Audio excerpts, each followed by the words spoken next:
Thank you, Sabir sir and Scotch, for the invitation, and glad to be part of the panel with some distinguished experts. So, sir, before I touch on the MSME aspects, I'll briefly talk about some of the points that you touched earlier on how do we understand data.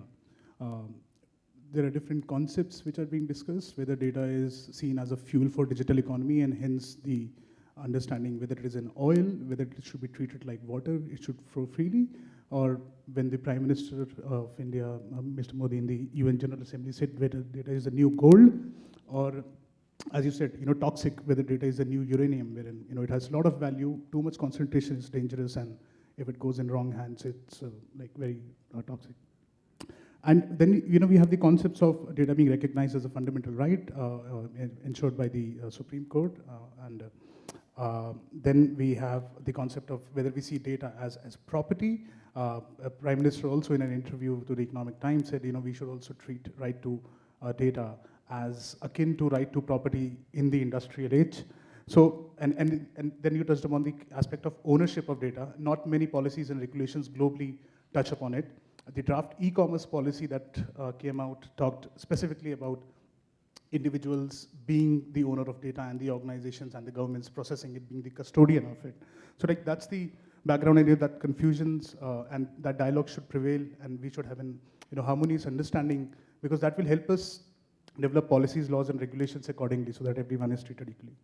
The second point on the aspect of the pervasiveness of technology, as Dr. I was saying, heterogeneous technologies. And now tech and data are essentially merging. Earlier you had products, you had data being collected, now everything is getting merged. There are no technologies that will function without using the ability to collect, harness, and process more data for the benefit. And that has also given rise to, as you said, as Moritz was saying, on monopolization of tech. Lots and lots of companies are moving up the value chain by harnessing more and more of data, by providing more and more services. This is also creating a gap between the different sectors or the societal structures between, when we say the individuals, the corporations are getting bigger than the countries themselves, and the governments which are struggling to maintain control over the sovereign aspects, as well as trying to implement policies, laws, and regulations that help them control data.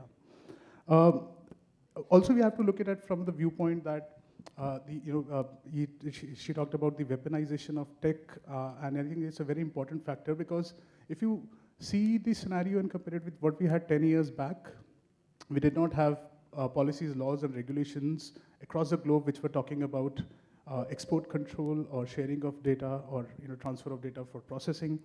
These policies and regulations have come up gradually over the years.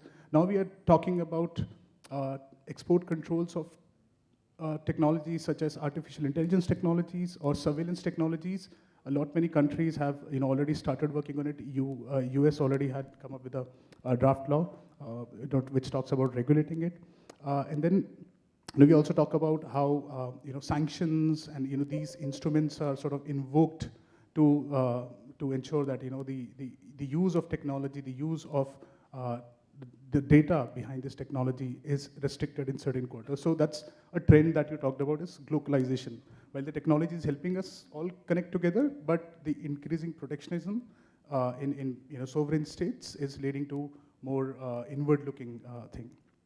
Specifically on the impact on the MSMEs and the cost of compliance. Now, we are only talking about compliance to laws because we haven't really thought through on how we bake this as part of culture or as part of our practice.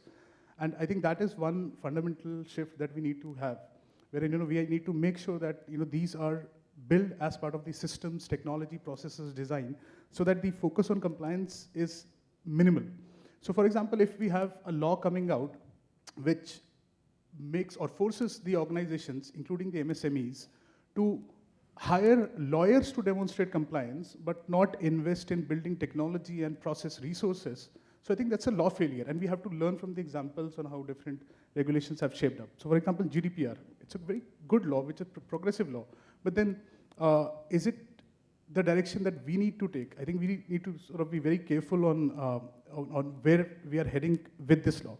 And there is also this risk of a reticent risk because aspiring country youths, we are talking about $1 trillion digital economy. So how do our laws and regulations make sure that we achieve towards that goal? And that, I think, is one of the important factors. And also law has to enable investments. Also law has to provide assurance to the stakeholders so that